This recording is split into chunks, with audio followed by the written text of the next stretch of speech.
Bom dia, mais uma manhã com Deus, priorizando a palavra de Deus. E nesta manhã do dia 27 de novembro, nós vamos meditar de 1 Coríntios, do capítulo 5 ao capítulo 8, e que a paz do Senhor encha o teu coração nesta manhã. Capítulo 5 vai falar sobre a impureza da igreja de Corinto, né? Nós sabemos que Paulo escreveu essa carta para corrigir algumas deficiências, né, que ele tinha recebido por notícias de que havia na igreja de Corinto. Então ele começa falando assim: geralmente se ouve que há entre vós imoralidade. E imoralidade tal como nem mesmo entre os gentios, isto é, haver quem atreva a possuir a mulher do seu próprio pai. Isso era algo proibido determinantemente na Torá. Deuteronômio 22:30 fala sobre essa proibição. E contudo, andais vós ensoberbecidos, e não chegaste a lamentar para que fosse tirado de vosso meio quem tamanho ultraje praticou. Eu, na verdade, ainda que ausente em pessoa, mas presente em espírito, já sentenciei, como se estivesse presente, que o autor de tal infâmia seja em nome do Senhor Jesus, reunidos vós e o meu espírito com o poder de Jesus, nosso Senhor, entregue a Satanás para a destruição da carne, a fim de que o espírito seja salvo no dia do Senhor Jesus. Não é boa a vossa jactância. O que quer dizer essa palavra? Talvez a sua versão seja diferente, mas nessa minha versão fala de jactância, que é vaidade, orgulho, arrogância. E ele diz: não sabeis que um pouco de fermento leveda toda a massa? Lançai fora o velho fermento, para que seja nova a massa, como sois de fato sem fermento. Vós também, Cristo, nosso Cordeiro Pascual, foi imolado. Por isso, celebraremos a festa, não com velho fermento, nem com o fermento da maldade, da malícia, e sim com os asmos da sinceridade e da verdade. Já em carta vos escrevi que não vos associeis aos impuros. Refiro-me com isto não propriamente a impuros deste mundo, ou avarentos, ou roubadores, ou idólatras, pois nem caso tereis de sair do mundo. Mas agora vos escrevo que não vos associeis com ninguém que, dizendo-se irmão, for impuro, ou avarento, ou idólatra, ou maldizente, beberrão, ou roubador, com esses tais nem ainda comais. Ou seja, não se assente à mesa, não tenha comunhão. E ele continua ainda: pois com que direito haveis eu de julgar os de fora? Não julgareis vós de dentro? Os de fora, porém, Deus os julgará. Expulsai, pois, de entre vós o malfeitor. E aí, no capítulo 6, Paulo censura o litígio entre os irmãos. Então, a gente já viu tantas situações que havia na igreja de Corinto, né? Então, nós vimos, muitos valorizavam a sabedoria humana. Então, nos primeiros capítulos, nós vamos ver Paulo falar de dissensão, né? De discussões, eu sou de Paulo, eu sou de Sílio, eu sou de fulano, né? Levantando bandeiras humanas. Nós vemos Paulo falar também sobre a vocação dos santos, levando eles a voltar à essência daquilo que era o evangelho. E aí, no capítulo 5, a gente vai ver essas impurezas que havia de imoralidade sexual. Depois nós vamos ver que havia também entre os irmãos litígio. E Paulo vai falar no capítulo 6.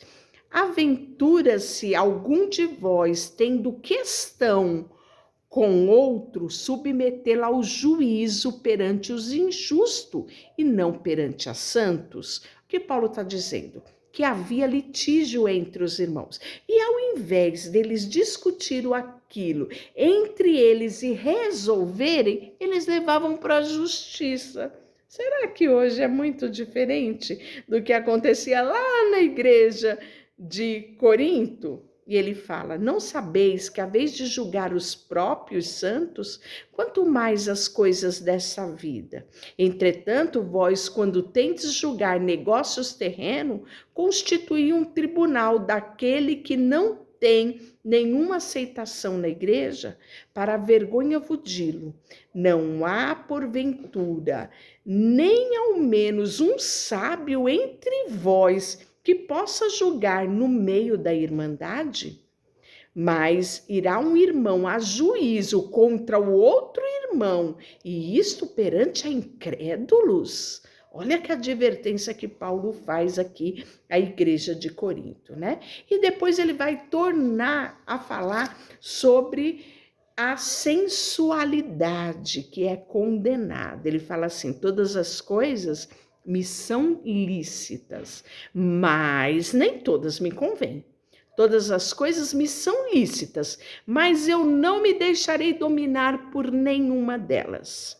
Os alimentos são para o estômago e o estômago para os alimentos, mas Deus destruirá tanto estes como aquele. Porém, o corpo não é para a impureza, mas para o Senhor. Para o Senhor é o corpo. Deus ressuscitou o Senhor e também nos ressuscitou a nós pelo seu poder. Não sabeis que os vossos corpos são membros de Cristo? E eu, porventura, tomaria os membros de Cristo e os farias membro de uma meretriz? Absolutamente não. Ou não sabeis que o homem que se une a uma prostituta forma um só corpo com ela? Porque, como se diz, serão dois uma só carne. E aí ele está falando esse daqui, tornam-se dois uma só carne, quando Jesus institui o casamento, né? Quando Deus institui o casamento. Lá em Gênesis 2:24, deixai o homem, pai e mãe, unir-se-á a sua esposa e os dois se tornarão uma só carne. Só que Paulo está dizendo aqui uma verdade aos irmãos. A região de Corinto era uma região de muita prostituição, porque era uma cidade marítima, não é? Então, quando os homens se convertiam, eles pensavam que eles poderiam continuar tendo as suas esposas em casa, e quando eles saíssem para a rua, navegassem, né, por longos dias, né, quando eles chegavam de volta, eles podiam sim, sem problema algum, se deitar com prostituta. E aí Paulo fala: não, quando você se deita com uma prostituta, você torna uma só carne com ela, independente de quem quer que seja. Deus separou o homem para a mulher, mas unidos dentro do casamento. Tudo que é fora do casamento é maldição perante aos olhos do Senhor, né? Então Paulo traz essa advertência de que essa sensualidade, né, que era comum para eles lá, Paulo disse: não, agora o vosso corpo é templo do Espírito Santo e você não pode mais tomar o seu corpo, né, e dá-lo à meretriz. Então, Paulo fala uma verdade aqui muito extraordinária, que é a aliança do homem com a mulher, que deve ser somente através do casamento. Mas aquele que se une ao Senhor é um espírito com ele. Fugir da impureza. Qualquer outro pecado de uma pessoa que cometer é fora do corpo, mas aquele que pratica a imoralidade peca contra o seu próprio corpo. Acaso não sabeis que o vosso corpo é santuário do Espírito Santo, que está em vós, o qual tendes da parte de Deus e que não sois de vós mesmo? Porque fostes comprado com um alto preço. Agora, pois, glorificai a Deus, vosso corpo, né? Ou seja, tudo que há em ti, bendiga o seu santo nome, como diz o salmista. E aí nós vamos continuar no capítulo 7, a resposta às perguntas acerca do casamento, né? Quando ao que me escreveste, é bom que o homem não toque em mulher, mas por causa da impureza, cada um tem a sua própria esposa e cada um o seu próprio marido, né? O marido conceda à esposa o que lhe é devido, e também, semelhantemente, a esposa ao marido.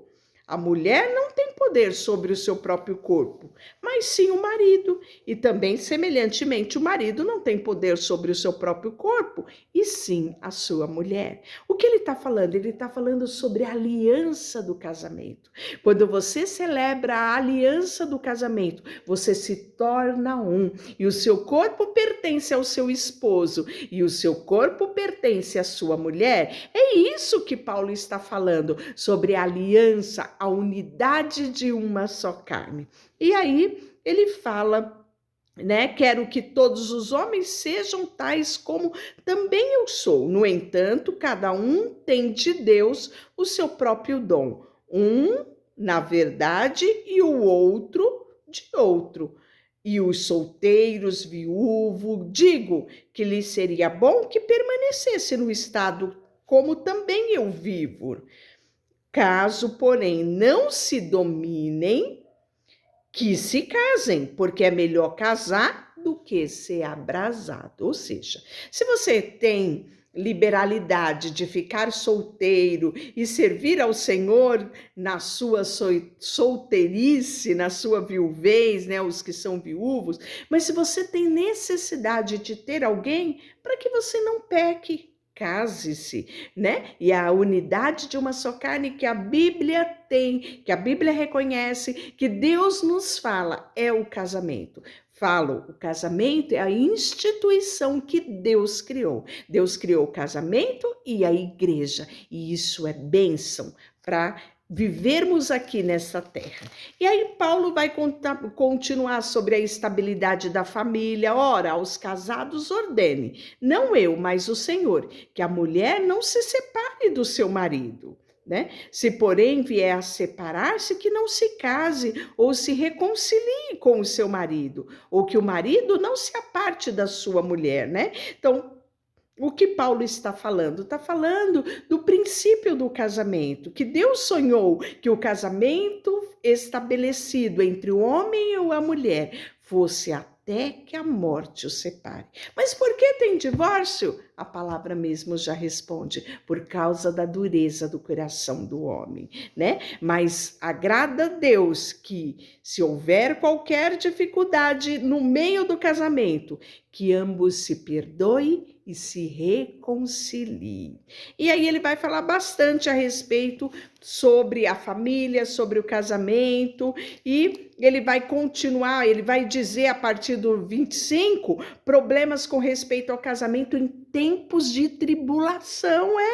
O casamento vive tempos de bonança, mas tempos de tempestade. E a palavra nos ensina a vivermos também nas épocas de dificuldade, né? Então, a palavra de Deus, ela é lâmpada para os nossos pés e luz para os nossos caminhos. Deixa eu orar para você. Senhor, nesta manhã, colocamos diante de Ti o nosso coração.